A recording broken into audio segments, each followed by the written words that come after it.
Good afternoon and welcome to this virtual Commonwealth Club program. I'm Lan Hee Chen, the David and Diane Steffi Fellow in American Public Policy Studies at the Hoover Institution, and your moderator for today. Presently, the Commonwealth Club has suspended its in-person programming, but hosting special virtual events, including this one. You can learn more about our upcoming virtual events or become a member by visiting www.commonwealthclub.org. We are grateful for the generous support of our members and donors and hope you will consider making a donation online or by texting donate to 415-329-4231. We also encourage you to like, subscribe, and share videos like this one with your friends and your family. During our program, we will have time for your questions. Please submit those in the chat box. Now it's my pleasure to introduce today's special guest, Chris Wallace, Fox News Sunday anchor and author of Countdown 1945, the extraordinary story of the 116 days that changed the world. Chris joined Fox News in 2003 and became the first journalist from the network to moderate a general election presidential debate in 2016. Over his career, Chris has covered nearly every major political event and had exclusive interviews with world leaders, including Russian President Vladimir Putin, French President Emmanuel Macron, President Barack Obama, and President Donald Trump's first interview since being elected. Throughout his 56 years in broadcasting, Chris has won every prominent news award, including 3 Emmys, the Peabody, and the National Press Foundation's Sol Tayshoff Award for Broadcast Journalism.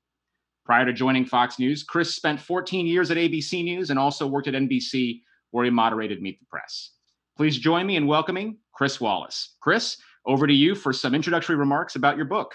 Well, Lonnie, thank you very much. I have to say that having this book tour, and the book was published a week ago yesterday, during the age of COVID, of coronavirus, is a little bit different because I was expecting to be seeing all of you in person. Now, a lot of the book tour, I'm kind of glad I'm doing virtually because it is saving some wear and tear. But I have to say that I really did want to come to the Commonwealth Club in person. I've been hearing about it for years, and I've covered not as a direct witness, but covered events or quotes, news that was made at the Commonwealth Club. And so I very much wanted to be there. And I hope when this is all a distant and bad memory that you'll have me back in person, because I would love to come. I just thought I'd tell you a little bit briefly about how I came up with the idea for the book and then the particular subject of the book, Countdown 1945. I had just thought for some period of time that I wanted to write what, for lack of a better term, I would call a history thriller. I think so much of history is written, we know what happened, here's why it happened, and there's a kind of 20/20 hindsight about it. But as it was happening, there were momentous decisions being made, a lot of tension, and a lot of uncertainty. And I thought, what a more interesting way to tell the story. And I specifically came up with the idea of countdown, and that if you could find a beginning place and an end point, then you could count down the key moments in that period of time. But I didn't have the moment. And I got it in a kind of a curious way, actually, with a San Francisco native. In February of 2019, it was the day that Donald Trump was going to deliver that year's State of the Union speech. And Nancy Pelosi, the Speaker of the House, invited a number of us over for what's called a pre-buttal, which is basically like a rebuttal, only you say everything that is wrong before the other person has even said it. And I will say both parties do it. Republican speakers do it with Democratic presidents. Democratic speakers do it with Republican presidents. In any case, Speaker Pelosi invited us to a room that I had never been in, even though I covered the House back in the late 70s for a year and a half, called the Board of Education. I'm sure some of you know about it from history. It was this hideaway that Sam Rayburn, when he was Mr. Sam, the Speaker of the House, used in the 40s and 50s and 60s. And they say the Board of Education, it was where he would bring people in, some of his political cronies in the House, to chat or to plot strategy or to have a Berman and Branchwater, and maybe all three. So she was telling the group, and frankly, I think I was the most excited of this small group of television anchors, that we were in the Board of Education. And in fact, she said, we were all sitting at this table. At the other end of the table That was where Harry Truman was. He'd been told the White House was looking for him. He dialed the White House up and he was told, get to the White House as quickly and quietly as possible.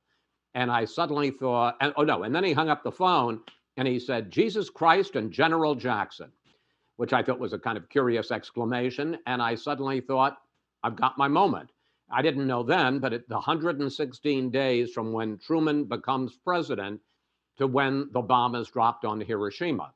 And just very briefly, to give you an introduction, just to day one, April 12th, 1945. So Truman gets the call to go to the White House, and he is the vice president, has been vice president for 82 days, but has basically been shut out by FDR and by and his war cabinet. He had only met privately, although he was the vice president, with President Roosevelt twice in those 82 days. So he goes to the White House thinking that he's going to meet with Roosevelt, that Roosevelt must have come back from Warm Springs, Georgia, where he was taking a rest after the Yalta Conference, and that somehow he had snuck back into town, and for some reason he wanted to meet with Truman. So he gets to the White House, is driven up to the North Portico. Ushers put him in the presidential elevator to go up to the second floor. And when he gets there, he's greeted by the First Lady, Eleanor Roosevelt, who says to him, Harry, the president is dead. And Truman, who thought he was coming to speak to the president, now realizes he is the president. And he says to Mrs. Roosevelt, is there anything I can do to help you? And he says, Harry, is there anything we can do to help you? Because you're the one in trouble now. So just to quickly wrap up this opening part, and this is what was so intriguing. I knew that the story would be interesting, the 116 days, but there are surprises and wonderful, almost novel-like details in every day and on almost every page of the book. So he's sworn in as president. They call the cabinet, they call congressional leaders, they call the Chief Justice, Harlan Stone, and they have to find a Bible. They can't find a Bible in Roosevelt's White House. They finally locate a Gideon in the desk of the chief White House usher. It's brought into the cabinet room. They stand in front of the mantel at one end of the room.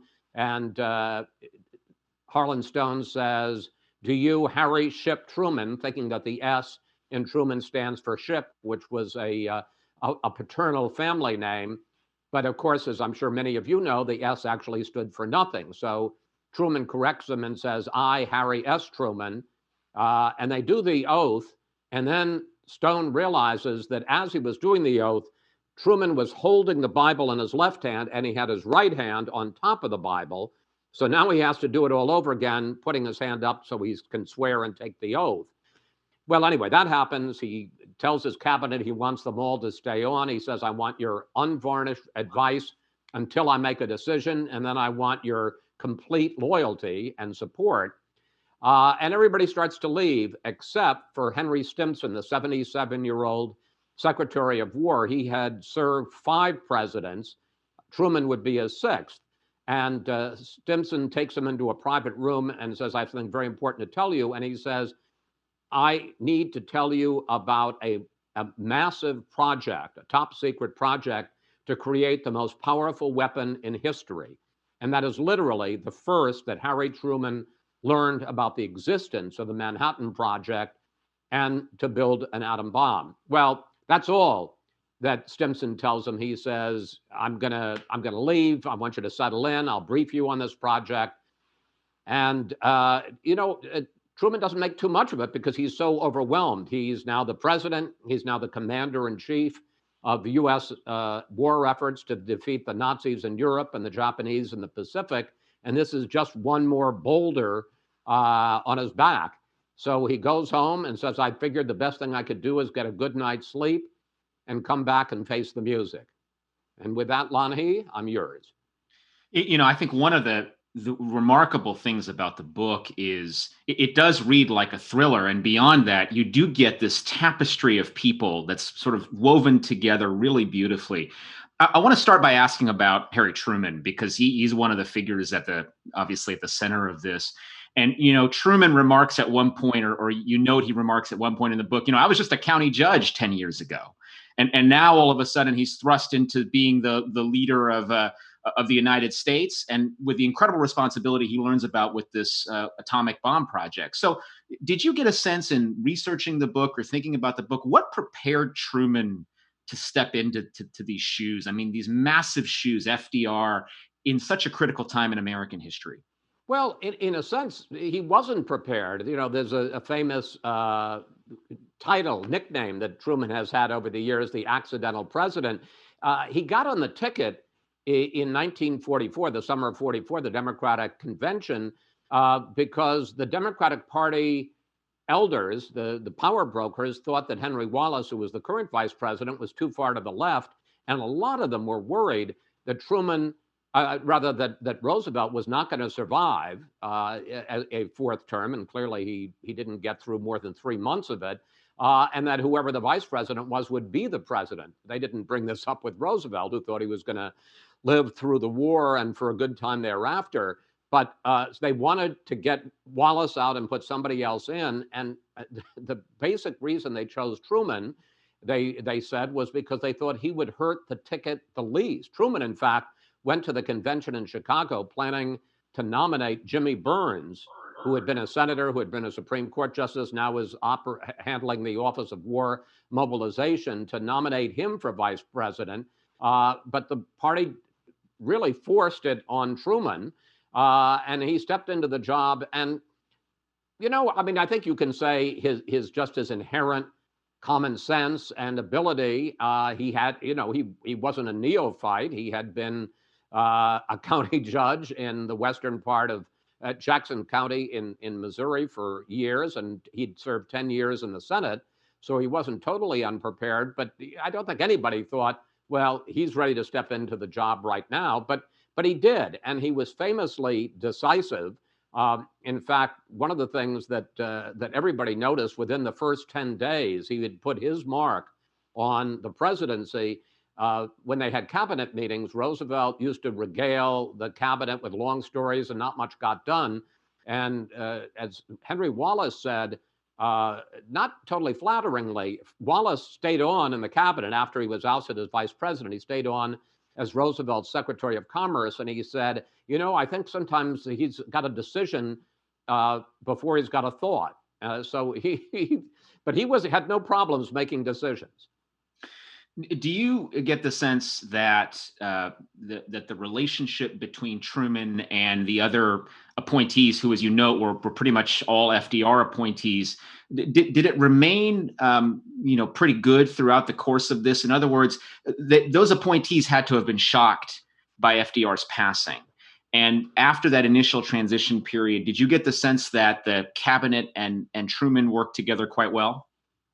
Well, not that cabinet. He moved a lot of them out pretty quickly, including the Secretary of State Stettinius, and moved Jimmy Burns, who he liked a lot, into the job as Secretary of State. And he's with him in the summer of 45 when they go to Potsdam for a summit with Churchill and Stalin, and is with him as he makes a lot of the key decisions. He very much liked Stimson and kept him on, and he was very much a key player in all the decision making.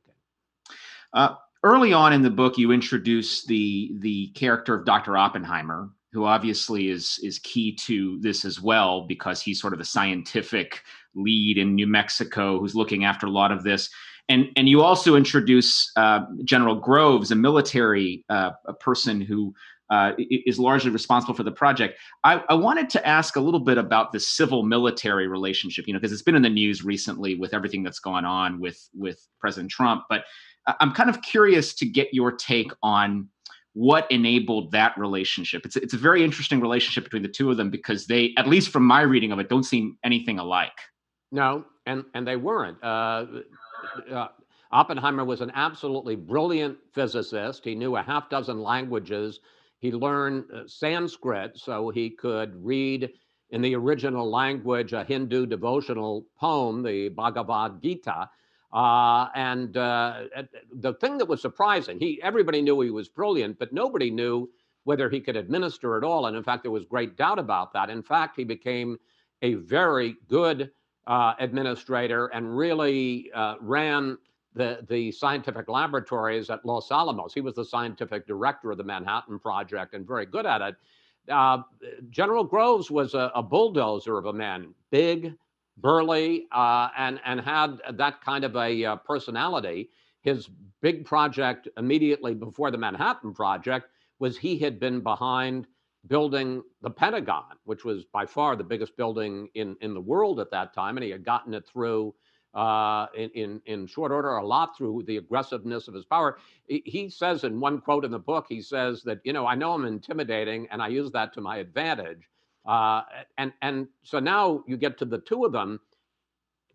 I really would say that from my understanding of it, that I would give more of the credit to Oppenheimer in terms of the blending of those two, because uh, Groves was somewhat frustrated with the opinions and we could say the prima donna behavior of some of the scientists, and it was Oppenheimer and a lot of the scientists bucked out at the kind of military order and deadlines that Groves was imposing on them, and the one who seemed somehow to make it work between the scientists on the one hand and Groves and the military on the other was Oppenheimer, to kind of keep everybody on board and keep the ship plowing ahead towards the research and then development of the atomic bomb.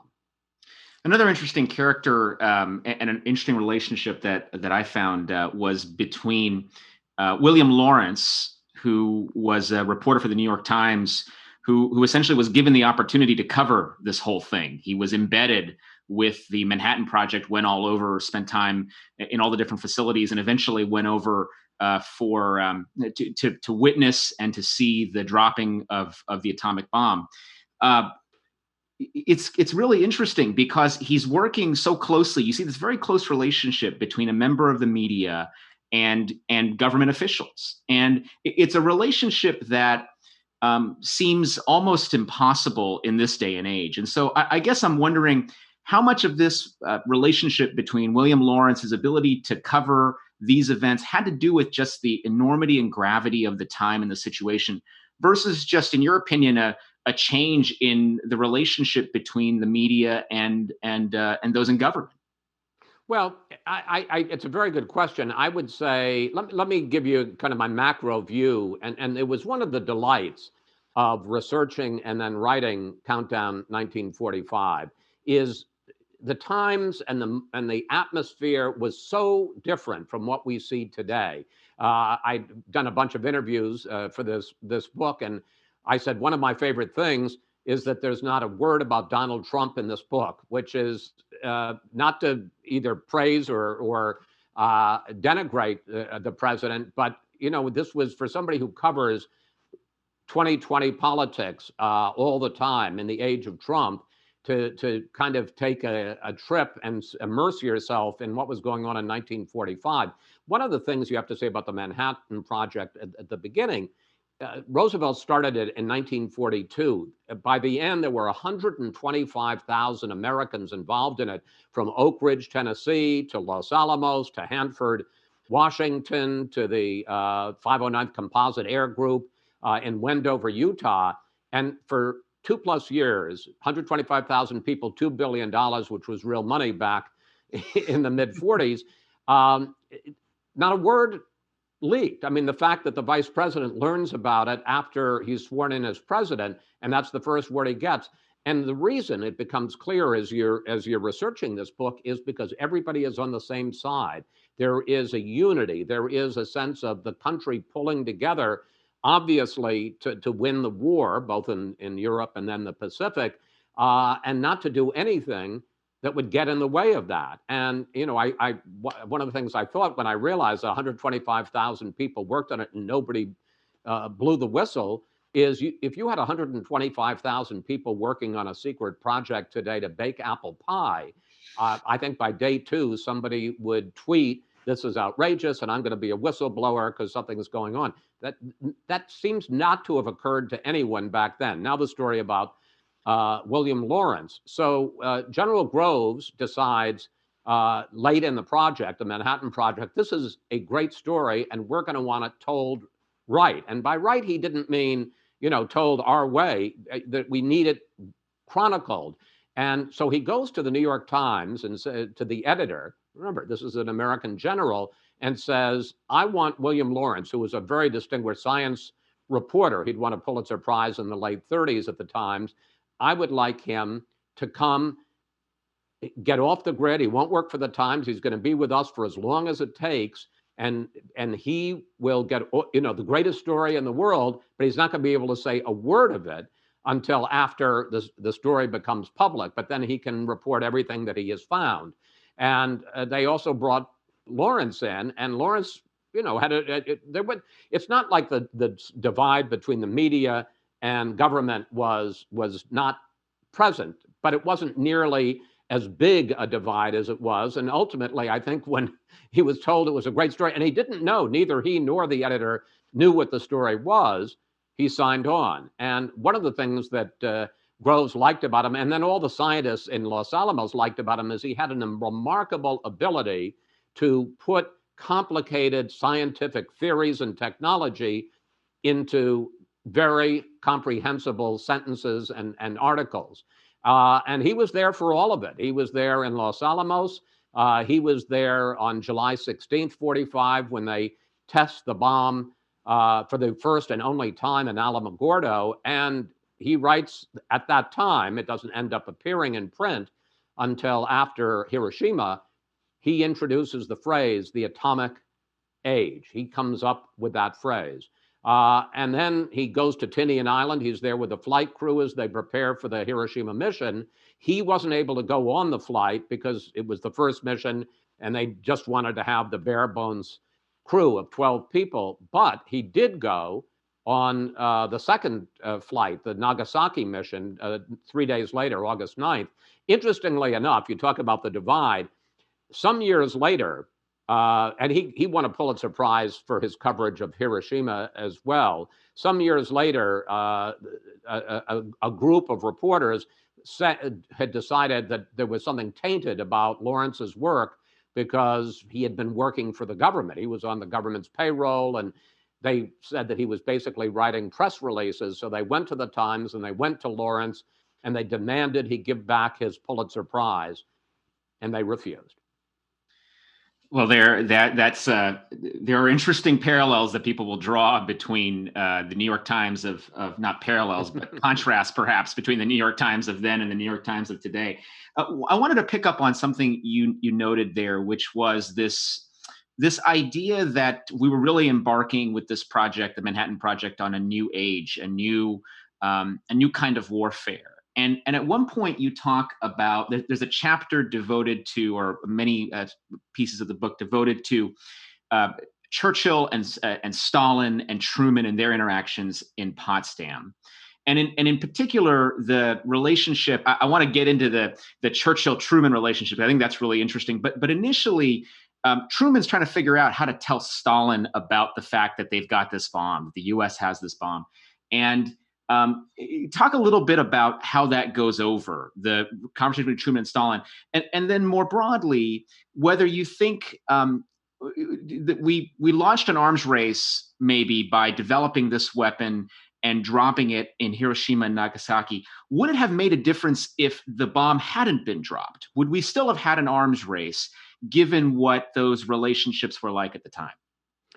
That's I'm going to try to unpack that, Lonnie. Yeah. It's a very good question. Let me begin. So July 16th, Truman wakes up in Potsdam, Germany, and he's there for a summit, the first post-European the Nazi surrender summit, to discuss post-war Europe with Churchill and with Stalin. And you talked right at the beginning about whether Truman was prepared for the job. This is the one time where he seemed nervous and not sure that he was up to it, because he knew he was filling Roosevelt's shoes. Roosevelt, Churchill, and Stalin had developed quite a relationship, and in fact, Churchill and Roosevelt had spent 100 days together during the course of the war, and he knew, Truman did, that he was going to be very much a junior partner in this, and he wasn't quite sure he was up to it. In fact, he ordered up a whole tutorial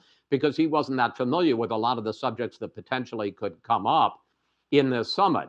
In any case, it turns out that very day, July 16th, is the day that they test the bomb for the first time. And there was great doubt as to whether it was going to work at all. There were a lot of people, including Truman's chief of staff, who had been Roosevelt's chief of staff, Admiral Leahy, who said, it's a dud.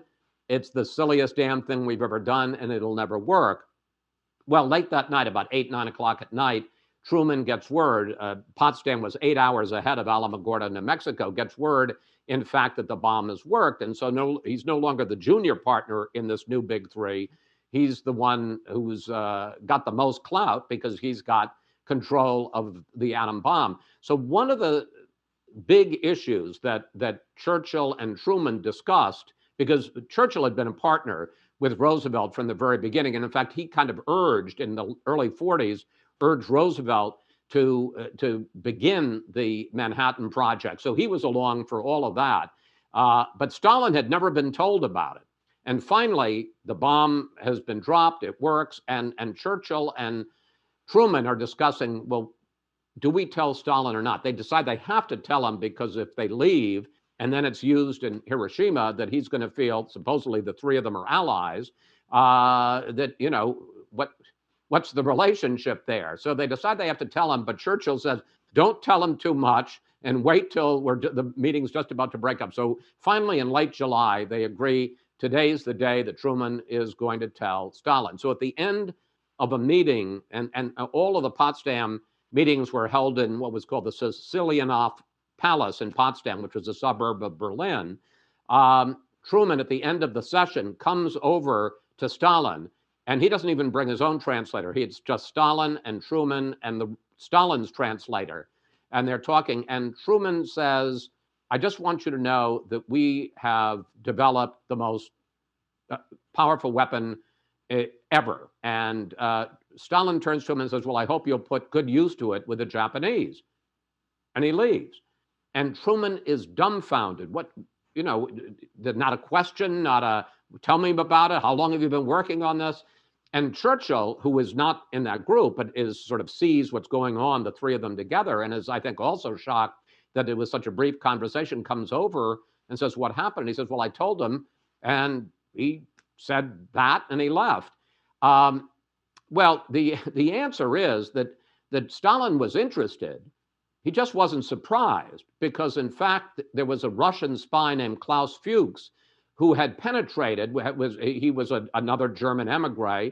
He had come to the United States. He was working in Los Alamos on the Manhattan Project. But he had been, when he had been in Germany, he had been a supporter of the Communist Party because he thought it was the one entity in Germany that might conceivably stand up to Hitler. So when he came to the States, he left Germany, but he didn't leave his devotion to the communist cause. And he gave a courier named Raymond a lot of the details about the bomb. And that had all gone to Stalin. Stalin knew all about it. Interestingly enough, that day after Truman tells him, somebody else reports and didn't really understand what the conversation was, but that when I got back to their own quarters, he overheard Stalin talking to his foreign minister, Molotov, and Stalin relates what Truman had said, and they agree, we got to get going on this, meaning they've got to start beefing up their own atomic research and development program. And a historian later said that the nuclear arms race began at 7:25 p.m. on that day at the Sicilianoff Palace in Potsdam. And in answer to your question, do I think that the genie could have stayed in the bottle? Absolutely not. I mean, this all started in 1939 when Einstein wrote a letter to Roosevelt saying that this technology is out there and somebody's going to be able to figure it out. And I want the U.S. to do it because I certainly don't want Hitler and the Nazis to do it. So, you know, whether it would have happened with Roosevelt and the Manhattan Project sooner or later, because they had split the atom, they were going to be able to take that atomic chain reaction and create a weapon. It was just a matter of time. You know, one of the things that does come through in the book is that, you know, Truman did wrestle with this question of whether to drop the bomb, and maybe talk a little bit about the thought process that he went through the kind of input he got and how he arrives at the decision he arrives at? Well, this is one of the most interesting parts of the book to me. I don't know if you folks know, but I spent 6 years covering Ronald Reagan in the Reagan White House. I was the chief reporter for NBC. So, I'm kind of a student of presidential decision making, and obviously, I think I've covered 7 presidents over the course of my career. So I've always been fascinated by how they make their decisions. I'd say there are three, and I'll try to get through these quickly, 3 points about Truman's decision-making process that really impressed me. One was he was meticulous. He went over this material again and again. This was no snap decision. And you have to understand, until July 16th, 21 days before the end of these 116 days, the bomb had not been tested. As far as he was concerned, it was a science project until they could prove to him this actually works and can be used as a weapon.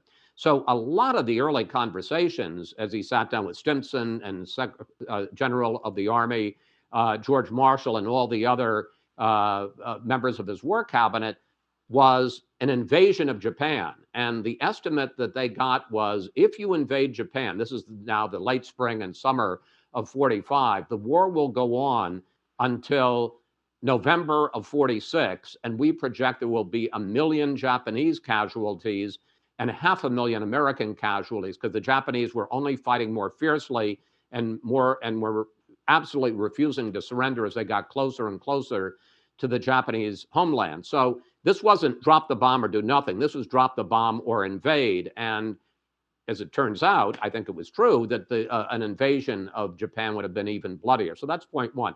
Point two was that Truman sought out dissent. He didn't always follow it, but he wasn't afraid by it. He wasn't put off by it. And in fact, after the bomb works, he has lunch in Potsdam with Eisenhower and Omar Bradley. And Eisenhower has been told just a few days before by Stimson about the existence of the bomb. And at lunch, even though Truman didn't ask him, Eisenhower says, "I don't think you should use the bomb, because I think that Japan will surrender anyway." I'm not sure I agree with that, but that's what he says. And I don't think we should be the country to introduce this terrible technology to the world. I think it will hurt our moral standing. Well, Truman, as I say, didn't follow that advice, but he wasn't put off by it. And I very much credited that as well. The third point I would make is that I think Truman's reputation, certainly, before I began all this research, is that he is famously decisive. The buck stops here. I make a decision and I never look back. In fact, he wrestled. I would say even agonized over this decision, as I think, well, he should have. In Potsdam, he was having terrible trouble sleeping at night. He complained of fierce headaches, which he had whenever he was under stress.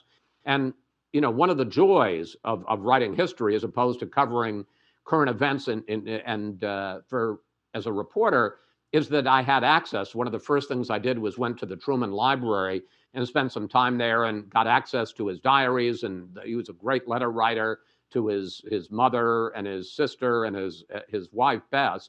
But particularly in his diaries, where he didn't have to be careful what he was writing, he described this bomb over and over as the most terrible weapon, and he described it in apocalyptic terms as the fire destruction prophesied in the Bible. So he wrestled with it. I think he agonized over it, and then he made a decision, but it was not an easy decision. So what do you think the rationale was? I mean, I think it's very clearly, certainly in the book, it's very clearly understood what he's struggling with. They make the decision to drop the bomb in Hiroshima, but then they drop a second bomb in Nagasaki. Did you, in your research or in your writing of the book, did you explore or think about the question of whether Truman questioned whether the second bomb was necessary? Or was that just sort of a given after they made the decision to drop the first? Well, there was not a separate order, but to do it. But it was interesting when Truman and Churchill talk about the bomb after the first test on July 16th. Churchill says, we may need to deliver 1 or 2 violent shocks to Japan to get them to surrender. You have to understand also, Truman, there was one last part in his decision making. He wanted to give Japan one last way out before he dropped the first bomb, and they delivered the Potsdam Declaration, which was the three countries of the alliance that were at war with Japan, and Russia was not in that at this point. It's Britain, the United States, and China.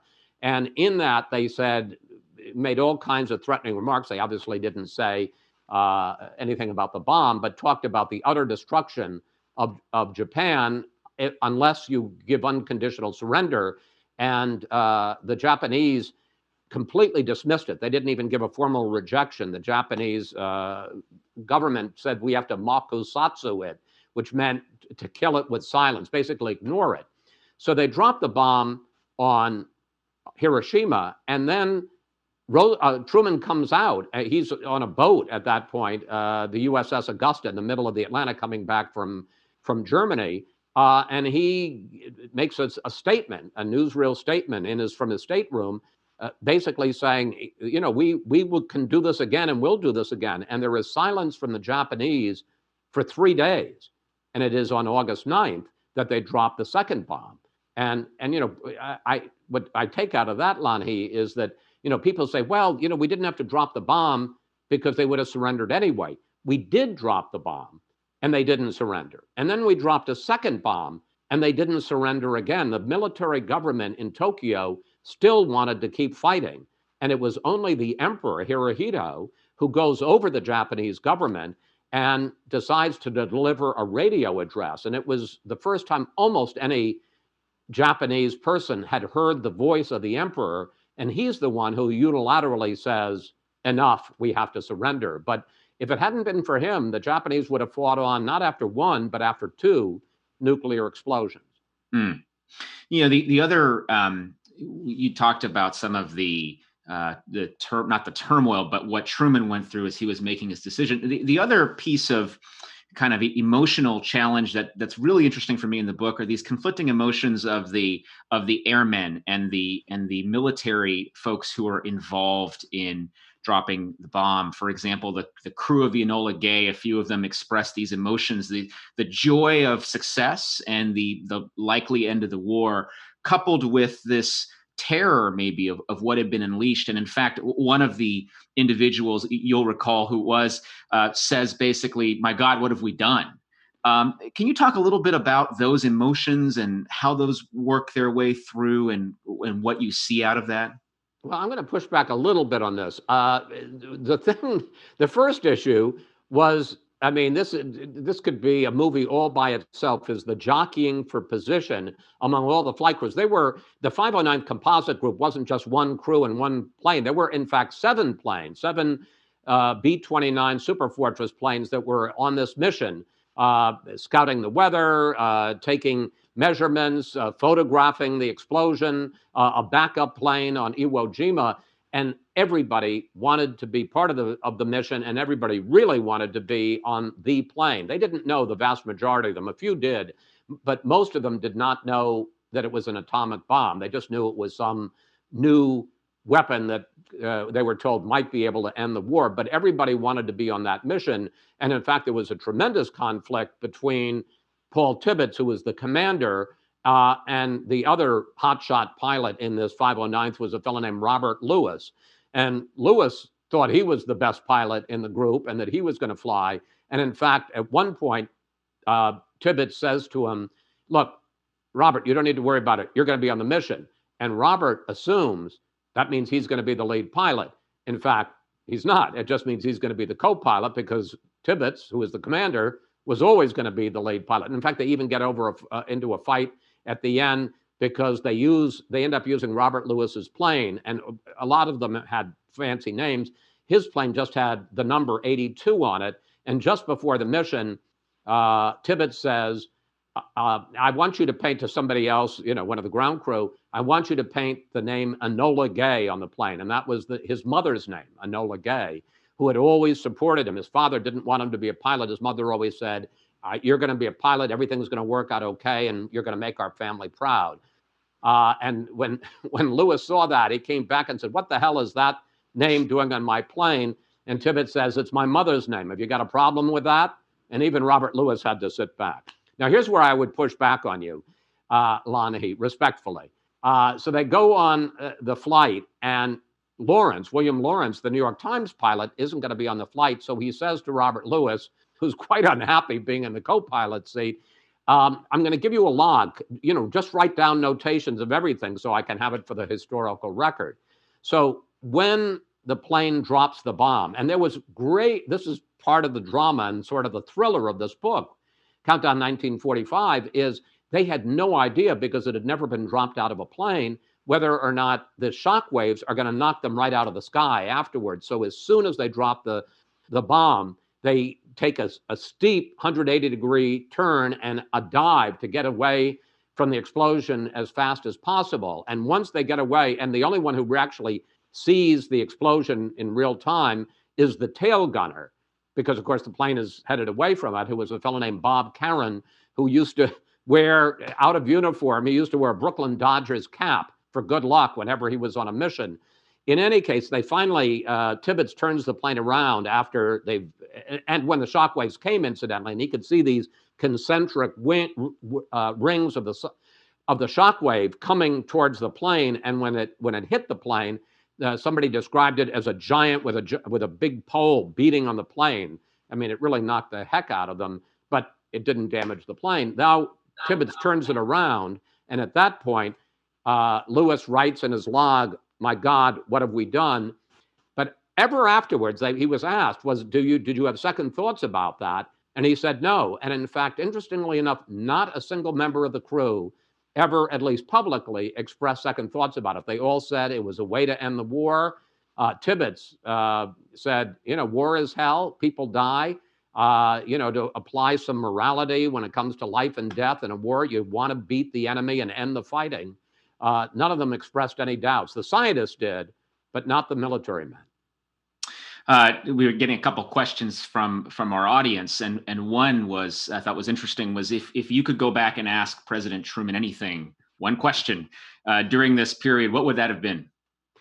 Oh my gosh, I have not. I've done a bit of a book tour, and I haven't gotten that question. Well, I suppose I would have wanted, like William Lawrence, to get the scoop, but be able to tell it first. I will tell you a funny story in that regard about the media. So Truman, he gave express instructions to the military. He said, the bomb can be dropped anytime after August 2nd, because he wanted to be away from Potsdam and away from Stalin when the bomb was actually dropped. So he flies to England, has lunch with King George, gets on the USS Augusta, and heads off across the Atlantic. And he's actually pretty close to Newfoundland when the bomb goes off on August 6th. But as soon as the ship leaves harbor in England, he calls in the reporters. There were a few reporters, including the famous Merriman Smith, the legendary reporter of the United Press, and he tells them all about the Manhattan Project and all about the fact that they have the atom bomb, and all about the fact that in the next few days while they're at sea, that this bomb is going to be used to try to end the war on Japan. And Smith later writes that first of all, that Truman seemed ebullient about the fact that they had this project and they thought they could use it to end the war. And Smith was excited, but he also said, "It's the greatest story of my life, and I don't have a way to tell it." So I guess the key would have been to get a leak of the story first, but I don't think Truman would have given that to me. We have a number of questions about your observations about changes in the media environment, which we've talked a little bit about, over these last 5 decades. What's your sense about the biggest changes that you would observe and note from researching and writing the book? In the media? In the media, and how the media interacts with leaders. Well, there was, and you could argue that all of this wasn't good. That there was much more of a sense that the media that covered the president or covered these stories was much more not subject to the government, but much more it was a much more collaborative, certainly not nearly as adversarial a relationship. I mean, think of the fact of FDR, who, of course, had polio and couldn't walk without braces on his legs and crutches, and the media didn't tell that story. I mean, there was a feeling then of this kind of mostly because it was men, boys club, and that, there were certain things you reported and certain things that you protected. Now, that part of it I don't like. And I think it's better that we're more adversarial and more independent than they were then. On the other hand, perhaps have we become too adversarial and too much at each other's throats, the media and government, and particularly the White House, and not necessarily just the Trump White House. This didn't start with Donald Trump. We've seen that before. Yeah, I sometimes worry about that we're in search of heat, not light. Do you have a sense about, you write about sort of Truman's legacy and Truman's legacy improving after he left office, as it does for other presidents maybe as well. Do you think that transition of the contemporaneous assessment of Truman to the historical one, is that something that other presidents might be able to experience in this day and age as well? Or have we just become so polarized and so set in our views of people that it's probably impossible for people's impressions of presidents to turn in the same way they did of Truman? No, I think that can change. And I think, in the last few years, I think you've seen, for instance, an improvement in the general historical assessment of Dwight Eisenhower, that there was a feeling, certainly after he left office in 1961, that he kind of, the country went to sleep for 8 years. And I think now a lot of people look back on things that Eisenhower did, and certainly, a lot of changes he made with the National Security Council, his farewell speech about the military-industrial complex, and a lot of things he did in terms of the domestic economy and international relations. And I think he has a much better reputation now than he did when he left office. That certainly is true of Truman, who basically, had thought about running for re-election, because he could have, in 1952, and there was no chance because he was a wildly unpopular figure by that point. And then as time went on and people saw the fruition of a lot of decisions he made, whether it was integration of the military or the Marshall Plan, and on and on. I think he's seen as I think he's usually included in the top 10 presidents in history. Whether we're going to see a change in perception for all of our presidents, I'm not so sure. We don't actually. It's interesting. One of the things I noticed toward the end of the book is, I guess I didn't realize that a lot of Americans didn't know or didn't realize the extent of devastation in Hiroshima until this New Yorker article that John Hersey writes. I guess it's probably well over a year right after the bomb is dropped. And you note that public opinion about the dropping of the bomb continued to be very positive for many years. Do you think if there had been a more contemporaneous account, that would have been any different?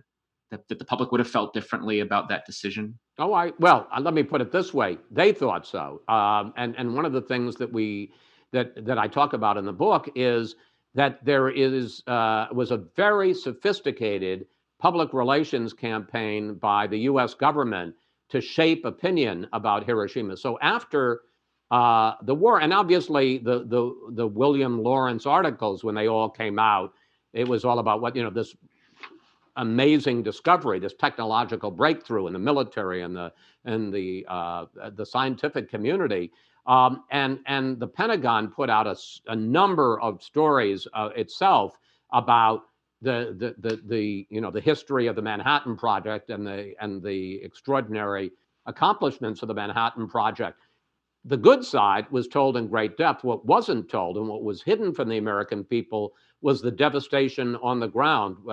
Douglas MacArthur was the head of the occupation of Japan, and they absolutely censored anything about what had happened in Hiroshima and Nagasaki. A Japanese film crew went fairly shortly after the bombing of Hiroshima there to the ground, and took video showing the devastation, and it was seized by U.S. censors.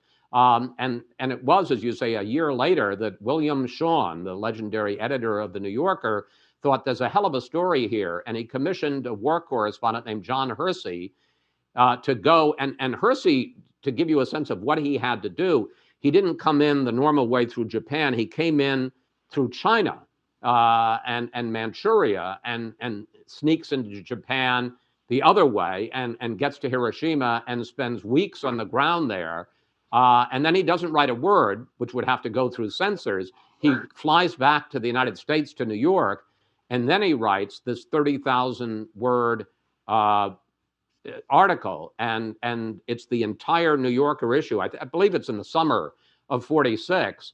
And Shawn took out all the cartoons in the New Yorker. It's just the article, and it was a huge storm of interest, and I think a considerable amount of outrage. It later was made into a book that late that fall of '46 and sold 3 million copies. It was a huge bestseller. And I think support for the war, for the ending the war through the bomb, still was pretty strong, because there was no great love for Japan. They had Pearl Harbor, the attack there, a number of atrocities with the American soldiers who were taken prisoner during the war. But it did change feeling quite a lot about it, in the sense that this hadn't been a no-cost operation. Maybe it was worth it, but it had been very bloody, and an awful lot, not just of military. Hiroshima was a city of 250,000. Only 50,000 of those were military. So there were an enormous number of women and children who were killed too. The book actually includes the perspective, the sort of Japanese perspective, I guess would be the best way to describe it. And you tell it through the eyes of this woman who we later find out is a survivor of Hiroshima, Miss Tamura. Did you get a chance to go to Hiroshima and Nagasaki at all during the research or writing of this book? And did you sort of how do you see this story through her eyes, and why do you include her? Well, I absolutely wanted to include her because it's part of the story, and just to tell the story of what the decision that Truman made, and what the breakthrough from at Los Alamos of the scientists, and the jockeying and the heroism of the flight crews would be kind of to repeat the public relations campaign that the U.S. military and government were engaged in post Hiroshima. There was a terrible price to be paid, maybe a price that was worth paying, but it was a price, so you couldn't ignore it. So Hideko Tamura was a little 10-year-old girl, and she was on the ground there. Just quick story. A lot of the Japanese, Hiroshima hadn't been hit at all. It was one of the reasons they wanted to hit it, because they thought to take a place that hadn't been bombed at all and then have just this one bomb, it would be a tremendous demonstration to the Japanese, both physically and psychologically, of the damage that this bomb could do. Maybe it would get them to surrender. But the Japanese were sending their children away because there was firebombing. 100,000 people died in Tokyo.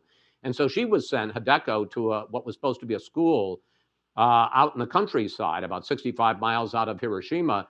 But it was really a work camp, and she hated it. So she smuggled a letter to her mother saying, "Come rescue me." And her mother comes and gets her and says, "Well, why don't we stay out here in the countryside for a few days?" And she says, no, let's spend the night, and then I want to go right back to Hiroshima. They go back on August 5th, and because of Hideko's demanding it. And of course, the bomb drops on August 6th. Hideko survives it. Her mother dies, but Hideko had gotten advice from her mother, had been drilled on what to do if there was just a conventional bombing, to hide under something sturdy like a big table so that the rubble wouldn't crush you. And then once you got out, go to the river, because there are going to be fires and explosions. And if you're in the river, you'll be safe. So that's how she saved her life. She lived there until she was about 17. She ended up coming to the States, went to Worcester College, married an American, and lives in Bend, Oregon. And I only talked to her over the phone for the book, but we did a documentary, which if any of you want to watch it, it's on Fox Nation now. And we brought her to Washington, and extraordinarily enough, this is one of the, those great things, Lanhi, where truth is stranger than fiction. She said, "I'll come on one condition." Well, what's that, Hideko? "I want to see the Enola Gay, which is on exhibit at the annex of the Air and Space Museum out near Dulles Airport." So she came to Washington. We had a fascinating interview, which is all in the documentary. And then we drove out one morning to the annex. We got there before the museum was officially open, and I took her to see the Enola Gay. And first of all, it's huge when you're on the ground and this big silver super fortress is there. And she sees it, and I say, "Do you feel anger towards it?" She says, "No, I just feel profoundly grief-stricken." And then she said, "But I feel a sense of closure." And she said, "I want to say a prayer for peace so that this never happens again." And she said a prayer. And then she said, "I feel like this plane is an old man, and I think they should take it down and put it somewhere to go to sleep, that it's tired and it needs to go to sleep." And then she said, "Sayonara." And that was that. Wow. Wow.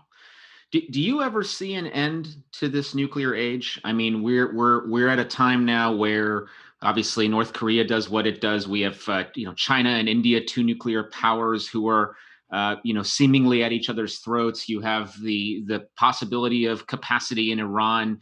Do you see an end to this era? No, and I suspect some of your audience I may lose them here. I don't think there should be. And the reason I say that is because I, as a reporter covering Reagan, was in Reykjavik in 1986 when Reagan and Gorbachev discussed the abolition, the destruction of all nuclear weapons. And I remember that Margaret Thatcher, then the British Prime Minister, was furious about this. And your immediate reaction, why? And because if no country has the nuclear weapon, then the one country or power that does, or a terrorist group that does, suddenly has all the power in the world. People have asked me, do you think that Truman would have dropped the bomb if another country had also had the bomb? And that's a very good question. And I have doubts about that because, when two countries have it, there's always the possibility that one is going to drop it and the other then will respond. And as insane as it seems, mutual assured destruction, MAD, the geopolitical nuclear arms strategy, has kept the peace. Now, should we have a reduction in weapons? Should we have more safeguards? Would I like to see some of the rogue countries that have it not have it? Yes, to all of those. But the idea of eliminating all nuclear weapons, the answer is you're not going to eliminate all nuclear weapons. And when there are 3 nuclear weapons, they are infinitely more dangerous than if there are 50,000. We have a viewer who wants to follow up on one of the stories that you told earlier about the Russian spy operating out of Los Alamos. What happened to that spy? Was he ever caught? Oh, yes. He was caught and imprisoned, and I think he was put to death. Yes, I believe so. Klaus Fuchs. Right. I think he did get the death penalty. Yeah. But I think it's just sort of interesting. One of the great things about the book, for those of you who will buy it and read it, is this part at the end where you go through the stories of people, and up to the present day, really, those who have survived. Many have passed away, but that piece of it, I think, is extremely interesting. So there's a number of questions here that don't necessarily relate to the book, but relate to what you do. And people are curious. So I want to ask you. We're out of time. No. I want to ask a few of these because they're kind of fun. One person fun for you. Well, this will be fun for you too. How you keep your composure when people won't answer your questions? Well, we don't have subpoena powers. I don't have a nightstick. When I'm doing Fox News Sunday, and I do it live, except in the rare occasions when we pre-tape an interview, I think the audience is pretty smart, and I'll ask a question once or twice. And if I do a third time, which is rare, if it's obvious they haven't answered the question, I figure the audience gets it, that they're just not going to answer the question. I can't make them. I'm frustrated by it, but I guess I kind of feel that there is a relationship between me and the audience that if they're smart enough to figure out if the person has answered it or not answered it, particularly. And I've been absolutely willing to do this, to say, well, that's very interesting, but you didn't answer the question, so let me ask it again. You had the honor, as I noted in our intro, of moderating one of the presidential debates in 2016. What was that like? And do you think we're going to have general election debates this year? I do. I certainly hope so. I think they're very important. It's interesting. I feel like I've done almost everything in the business. I've covered a White House for 6 years. I've as you noted, I interviewed a lot of foreign leaders, and in July of 2018, spent 35 minutes face to face with Vladimir Putin, including handing him the indictment of the Russian military intelligence for how they had interfered in the American election. He was not too pleased with that. But I will say that when I got, and I was going to be the first Fox journalist to moderate a presidential debate, there were moments when I was just overwhelmed with stress about it. It is, and when you think that first of all, you're going to be part of, I've done a lot of primary debates, including with one of your former bosses, Mitt Romney. And you get kind of used to those, but when it's a general election debate, and this was the last general election debate, Clinton, Trump, 80 million people, 20 days before one of them is going to become president, there were times when the stress just washes over you like a wave. So I was in the wings just before the debate. It was in Las Vegas, and the chair of the Commission on Presidential Debates was doing the sort of setup for the audience, and I'm standing in the wings, and I literally look up and I say, "Dear God, if you get me through the next 90 minutes, I promise I will never ask you for anything." So anyway, I get out. I have to kind of talk up the crowd, warm up the crowd for a few minutes. I look, and there's Bill Clinton and Chelsea Clinton over on this side, and Melania and Ivanka Trump over on this side. It's like kind of a surreal experience. And then you sit down and you introduce them, and the two of them come on stage. And I'd say for about the first 4 or 5 minutes, it was kind of an out-of-body experience. I kept hearing this person ask questions, and I couldn't quite, who's that? Oh, it's me. I'm the one asking the questions. But then I settled in and I had a good time. And I thought it was a good debate. It was well received and serious. In any case, so the debate ends. I shake hands with Secretary Clinton, with Mr. Trump. I walk off, and I get into the wings, and I get to that point where that place where I had said my prayer before, and I look up and I say, "Dear God, I know what I said, but could I please have another debate in 4 years?" So we'll see what happens. But let's hope. I put myself on the record. Let's hope. Let's hope he responds affirmatively again. We only have time. We only have time for one more question, and I want to go back to the book and ask you, what was your favorite part of writing it? Because you had to done so much research and so much thinking about the narrative. What was your favorite part of it? Well, I would say that writing a history, and I'm sure there's some people out there who are kind of laughing because they've written a lot more books than I have, but I can say this as having written this one book, it is almost a bipolar experience. There are such highs and such lows, and there are days when it just seems like an endless slog, and how am I going to marshal all this material and put it together? And then there are days when you come across a fact or an anecdote or something in somebody's diary, and it so enhances the story. Just one little story, and as just an example. So Truman hated Potsdam. He really didn't like being away from home. It was hot. There was no air conditioning in what they called the Little White House, his villa in the town of Babelsberg, right near Potsdam. They didn't have any screens on the windows, so the mosquitoes would come and give them all a working over, in addition to the fact that they were trying to decide the world's fate. Stalin wouldn't give an inch on anything. Churchill would go on, and then he had to go back to England and found out that he had been beaten in the general election that had taken place just before. And Clement Attlee came back, and he now took over as the head of the British delegation. And at one point, Truman is in his car, presidential car, going back to the little White House after a session, one of these sessions that accomplished nothing.